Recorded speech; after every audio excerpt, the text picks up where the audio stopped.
¿Qué es un pasivo por impuesto diferido? ¿Cuáles serían los ejemplos más comunes? Bueno, un pasivo por impuesto diferido uno lo podría definir como el estimado de impuestos a pagar en el futuro, ¿sí? A su vez, por una estimación que yo hago hoy. ¿Cómo así? Es decir, es lo que yo creo que voy a tener que pagar en el futuro porque hoy estimo que mis activos valen mucho o que mis pasivos valen poco. En otras palabras, la norma internacional dice, un pasivo por impuesto diferido se genera cuando la base contable es mayor que la fiscal. Y en efecto es así porque yo he inflado esa base contable a través de estimaciones. Entonces, en una diapositiva que le voy a compartir enseguida, voy a compartirles por aquí una pantalla para compartirles una buena definición, digamos, que uno podría tener como de manera simple, ¿sí? Voy a compartir por aquí pantalla con ustedes, voy a compartirles pantalla en este momento, ¿sí? Aquí ustedes están viendo mi pantalla y dice, el pasivo por impuesto diferido es cuando se infla la utilidad o el patrimonio, aumentando el valor de los activos o disminuyendo el valor de los pasivos con estimaciones NIF. A eso le llamamos el método del balance, ¿sí? ¿Cuáles son los ejemplos más comunes? Ya vamos a hacer uno numérico, pero los ejemplos más comunes son: uno, la valoración de activos como las propiedades de inversión, ¿sí? O las inversiones en general, que deben afectar los resultados, no el patrimonio, ¿sí? Si miramos el artículo 28, numeral 5 del Estatuto Tributario, me dice que cuando yo valore una propiedad de inversión, esa valoración se debe llevar al ingreso y que ese ingreso no he grabado todavía, pero lo va a hacer en el futuro, ¿sí? Especialmente en las empresas que cotizan en la bolsa se valoran estas propiedades de inversión, pero también se valoran, por ejemplo, en empresas que no necesariamente cotizan en la bolsa, sino que son pymes, pero que adquieren propiedades de inversión y las valoran, cosa que no es muy recomendable, luego lo veremos por qué. También la valoración de activos biológicos con cambios en resultados, según el artículo 93.4 del Estatuto Tributario, no he grabado todavía, ¿sí? Bueno. Recuerden que según la NIF, la valoración de estos activos va al ingreso.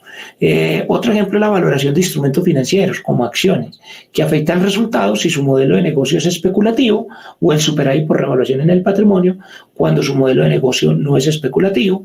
Otro ejemplo puede ser la valoración de propiedades, planta y equipo, ¿sí? Que sabemos muy bien que afecta el superávit por revaluación en el patrimonio.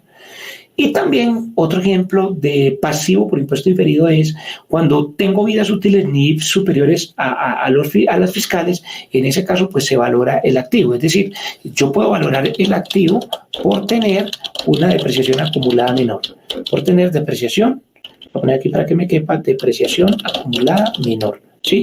Eso también puede pasar, ¿sí? Y por último, otro ejemplo es cuando se tienen provisiones por deterioros de cuenta por cobrar inferiores a las fiscales. De alguna manera estoy valorando la cuenta por cobrar. Las cuentas por cobrar también se pueden valorar o desvalorizar. En conclusión, yo diría que la base fiscal no cambia, siempre es el costo al que se remite la norma tributaria según el artículo 21, raya 1, parágrafo 6. Entonces, mejor hagamos un ejemplo numérico, como para entender cuándo se genera un pasivo por impuesto diferido. Hagamos algunos ejemplos numéricos, ¿sí? Yo creo que haciendo ejemplos numéricos siempre es la forma en que uno puede entender mejor que un pasivo por impuesto diferido se da siempre que usted infla la utilidad o el patrimonio ¿a través de qué? A través de una estimación contable. No podría ser de otra manera, ¿sí? Y los ejemplos son esos que acabamos de ver, pero hagámoslos de manera numérica. Voy entonces a continuar aquí compartiendo la pantalla y aquí viene el primer ejercicio. Vamos a hacerlo, por ejemplo, este ejercicio es tomado del curso de cierre y conciliación contable y fiscal que hacemos con actualícese.com en varias ciudades del país. Aquí les voy a dejar a ustedes esta pantallita donde dice el 4 de noviembre del 2000X se invirtieron 5 millones de pesos en títulos que cotizan en la bolsa. Voy a suponer, uno creería que esto no es común, pero muchas veces empresas que son cerradas, familiares, que no es que ellas coticen en la bolsa, sino que simplemente tenían un excedente. Una empresa que vende zapatos y tuvo un excedente y compró unas acciones de Ecopetrol, ¿sí? Y vamos a suponer que el 30 de noviembre bajan a 4 millones. el 31 de diciembre vuelven y suben a 6.5 millones, es decir, que primero bajaron 1 millón y luego subieron 2.500, entonces la variación neta es de 1.500.000, ¿sí? Entonces nótese ahí en el ejercicio que primero es la medición inicial al costo, que la medición inicial al costo se lleva a una cuenta X, yo voy a suponer la cuenta 1205, y a eso lo voy a llamar la medición inicial al costo, que es multipropósito. ¿Qué significa multipropósito? En el mundo no se usan dos libros contables. En el mundo, en países como España, en Inglaterra, usan un solo libro donde uno registra las diferencias. En Colombia también es obligatorio registrar las diferencias, según el artículo 770 ese viene a ser el 772 raya 1, donde me dice el estatuto tributario que yo debo contabilizar las diferencias. Entonces, allí están las diferencias en la pantalla. Primero contabilizo los 5 millones contra el efectivo, pero luego viene el registro número 2, registro de diferencia por medición posterior de estimaciones no aceptadas fiscalmente. Recuerde que las estimaciones no me las aceptan fiscalmente, según el artículo 21, raya 1, parágrafo 6 del estatuto. Y esto se debe registrar en el mismo libro oficial de siempre, según el concepto 577 del 2014 y el artículo 772, raya 1 del estatuto. Entonces allí usted puede ver que la cuenta 1205 le agregué una subcuenta 97, a esto es lo que se le llama la partida conciliatoria, es una subcuenta. Sí, en el mundo las partidas conciliatorias no se manejan en otro libro, se manejan a través de una partida conciliatoria, ¿no? Es decir, una subcuenta dentro de la misma contabilidad, en este caso va a 1.500.000. Y luego la contrapartida, que es donde usted tiene el punto rojo, es la 431097 o la cuenta que usted considere, pero en todo caso un ingreso no grabado todavía, y se dice todavía porque no he grabado hasta que no se vendan esas acciones, hasta que no se realice, dice el artículo 21, raya 1, parágrafo 6. Entonces llevo 1.500.000, o lo podría llevar al patrimonio, al superávit o déficit por valorización ORI, según el artículo 28, numeral 10 del estatuto. Esto no va a la declaración de renta y justamente por eso se le pone una subcuenta. Digamos que hay varias formas de registrar las diferencias. La norma internacional de contabilidad no me dice que yo lleve dos libros, un libro tributario y un libro fiscal. La norma internacional lo que me dice es usted debe registrar las diferencias. Eso me lo dice claramente, por ejemplo, la NIC 12, donde me dice que yo debo reconocer las diferencias, las cuales se multiplicarán por una tarifa para hallar el impuesto diferido. Y esas diferencias, como decíamos, se generan en las estimaciones. También la sección 35 de la NIC PYME me dice que yo debo contabilizar las diferencias. Entonces, en la pantalla me está diciendo que yo debo contabilizar allí una diferencia, sea contra el ingreso o contra el patrimonio. Ahora bien, aquí le digo, no afecte el resultado porque su modelo de negocio no es financiero, usted no es del sector financiero. Entonces, según el párrafo que usted ve en pantalla, la NIC 9, párrafos 5.7.5 y 4.1.2a, y la NIC PYMES 11.2 y 11.44 me dice que debería llevar esto por la 3805, por decirlo así, al patrimonio y no afectar el resultado.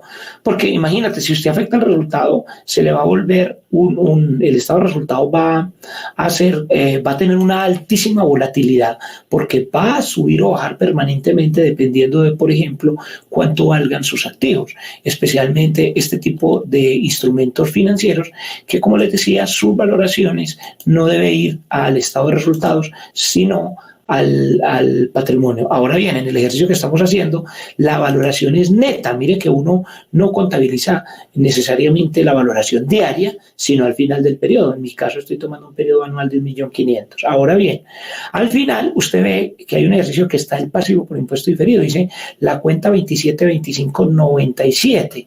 Este 97 quiere decir que esto no va a la declaración de renta, es un tema meramente financiero. Llevo los 495 contra las 540597, gasto por impuesto diferido, si es que hubiera reconocido esto en el ingreso, o al patrimonio si es que la valoración hubiera estado en el patrimonio. Es decir, que si yo llevé el superávit por valorización, el impuesto diferido a su vez es un menor valor del superávit por valorización. Pero vamos a analizar qué significado tiene esto del pasivo por impuesto diferido. Si ustedes se dan cuenta, el gerente aquí está feliz, como digo yo, está feliz porque las inversiones se subieron en 1.500.000. Entonces, esto me va a inflar la utilidad. Por eso yo les decía, el pasivo por impuesto diferido se genera siempre que se infle la utilidad a través de una estimación.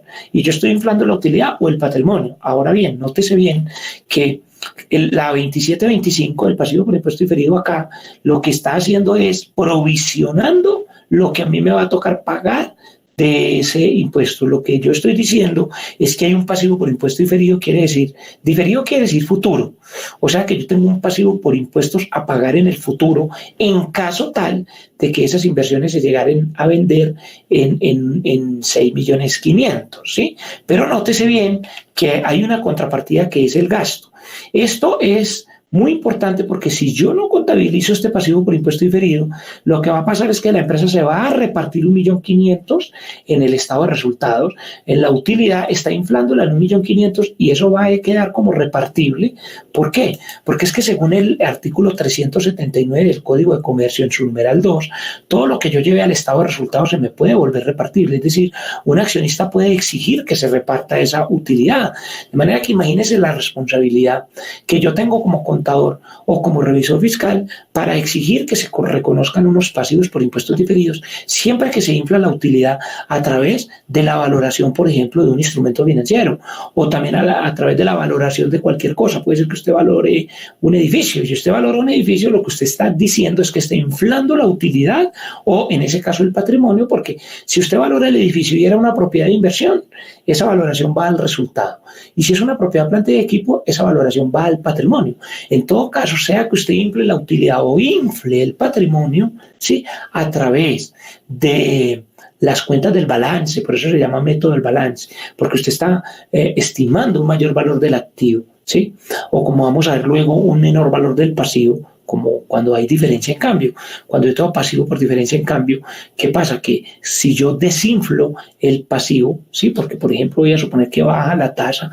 Si yo desinflo el pasivo, lo vamos a ver ahorita más tarde, se puede inflar la utilidad. El efecto va al resultado inflando la utilidad. Entonces, siempre que yo infle la utilidad, sí o sí yo debo reconocer un pasivo por impuesto diferido. Y mi responsabilidad es tan grande en eso que si no se contabiliza ese pasivo por impuesto diferido, lo que va a terminar es repartiéndose una cantidad de utilidades que no deberían estarse repartiendo.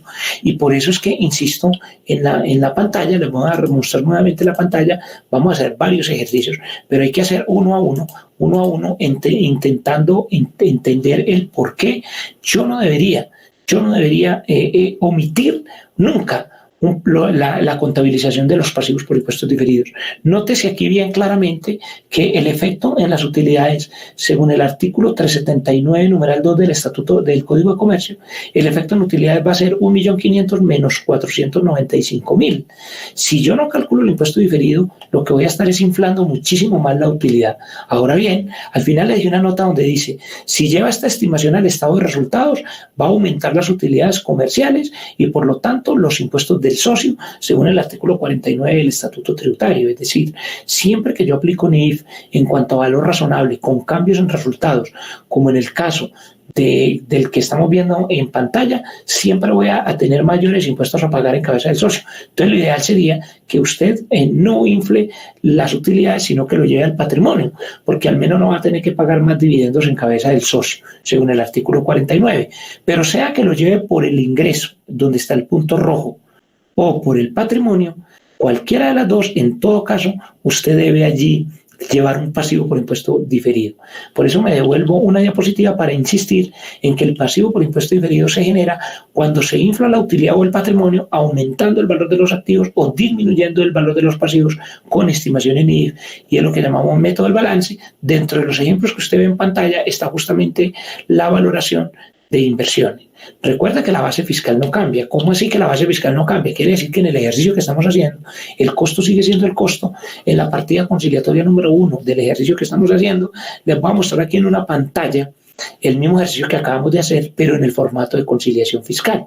Aquí, por ejemplo, usted puede ver claramente que para la parte tributaria tengo 5 millones, aquí están los 5 millones, y la valoración que está aquí en el punto rojo, esa valoración no afecta para nada la columna DIAN, no afecta la columna DIAN, pero sí afecta la columna NIF, ¿sí?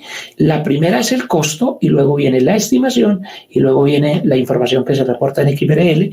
Aquí está el impuesto diferido en la cuenta 2725 para el ejemplo y se puede dar cuenta usted que este pasivo por impuesto diferido en ningún momento me afecta la columna de la DIAN. ¿sí? Bueno, ahora, note, abajo le pongo unas notas muy claves que son, por presentación primero va la columna NIF y luego la fiscal, porque el orden de los factores no altera el resultado. Primero tengo aquí la columna NIF, luego tengo la diferencia, luego tengo la de la DIAN, pero transaccionalmente, primero la medición inicial al costo y luego la medición posterior de la estimación. Es decir, no es que exista una contabilidad tributaria, como a veces se nos dice, sino que la norma fiscal se remite formalmente al costo NIF, siempre, a eso lo vamos a llamar el concepto de remisión formal, ¿sí? Entonces, aquí es claro que primero van los 5, luego el 1.500.000 y luego los 6.500.000. Es decir, primero compro la inversión o el activo de que se trate, ¿sí? En este caso en 5 millones, mírenlo acá, en el registro 1, y luego lo que hago es valorarlo o desvalorarlo. Si lo desvalorizo, genera un activo por impuesto diferido, ahorita lo vamos a ver, pero en este caso estamos estudiando los pasivos por impuesto diferido, que es siempre que yo infle la utilidad, ¿sí?